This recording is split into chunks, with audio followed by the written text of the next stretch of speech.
Hey everyone, so today's topic is sickle cell anemia.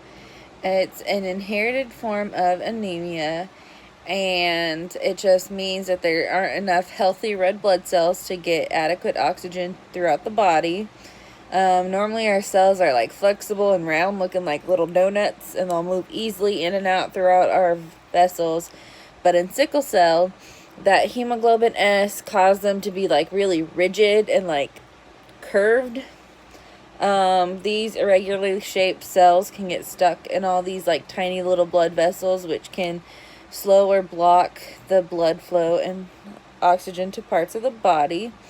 Some signs and symptoms that are associated are just anemia, which those sickle cells, they'll break apart easily and die, leaving you without enough red blood cells.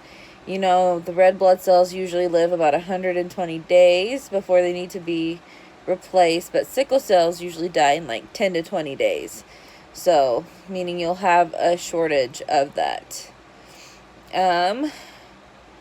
Without enough red blood cells, the body can't get enough oxygen, so you'll be really fatigued. You'll have episodes of pain or crisis, which develops when sickle cell shaped red blood cells block flow through the tiny blood vessels to your chest, abdomen, or joints. And then the pain can also occur in your bones, because where red blood cells formed, bone marrow. Pain can vary. It can last a few hours to a few weeks. Some people only have few episodes of it. Some you might need to be hospitalized.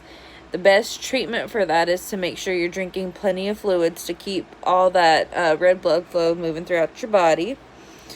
You can also get chronic pain due to bone and joint damage, ulcers, and from anything else. You'll get painful swelling of the hands and feet. Again, those sickle shape causing a block of blood flow. You can also get frequent infections because sickle cells can cause splenomegaly, which is just like an enlarged spleen. And your spleen is a major organ that helps you fight infection. So once you damage it, it leaves you more vulnerable to them. It can actually delay your growth because, if you're not getting enough oxygen, your body can't grow and replace cells like you need to. And sickle cell can also lead to vision problems because in your eyes you have like those tiny little blood vessels. Well, if those get plugged up, it's going to cause damage to your retina. Sickle cell is caused by a mutation in the gene that tells your body to make red iron-rich compound that gives blood its red color, or hemoglobin. It allows the red blood cells to carry oxygen to all the parts of your body. Sickle cell is passed from generation to generation in a pattern of autosomal recessive inheritance, which means both mom and dad must pass it for your child to be affected. If only one person passes the sickle cell gene, that child will just be a carrier.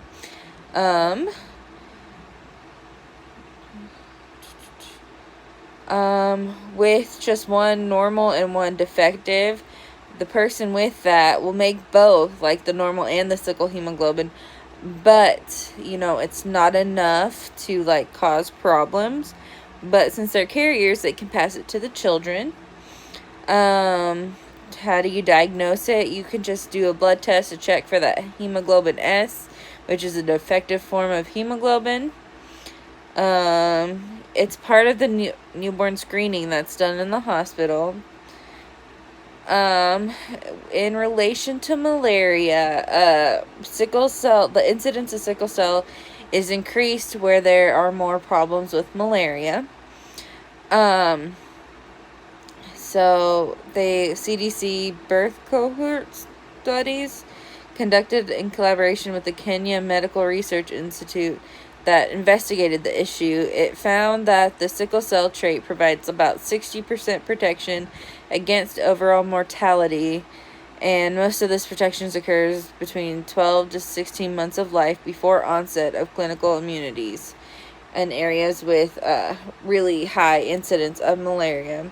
What else I read was that the plasmodium actually, like, or whatever bacteria that infiltrates your body, it actually, like, reproduces in the hemoglobin.